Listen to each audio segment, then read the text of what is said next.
మసాలాలో ఉడికి ఆ ఫ్లేవర్ అంతా గుడ్డు పట్టుకుందండి. సూపర్ టేస్ట్ వచ్చింది. రెస్టారెంట్లో ఉన్న టేస్ట్ వచ్చిందనమాట. మీరు కూడా ఇంట్లో తప్పనిసరిగా ఇలాగే ట్రై చేసుకోండి. బ్రహ్మాండంగా ఉండదు. చాలా సింపుల్ వంట అండి.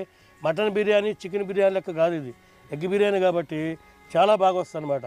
ప్రతి వీడియోకి ఒకటి కంపల్సరీ వస్తుందండి కామెంట్. మరి ఎవరు పెడుతున్నారు నాకు పేరు అయితే గుర్తులేదు, కానీ కంపల్సరీ ఉంటుంది కామెంట్ అనేది.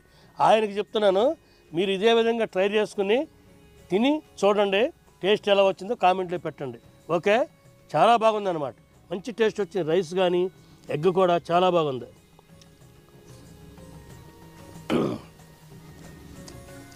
ఇదే మెజర్మెంట్తో మీరు ఇంట్లో చేసుకుంటే సూపర్ టేస్ట్ వస్తుంది అనమాట.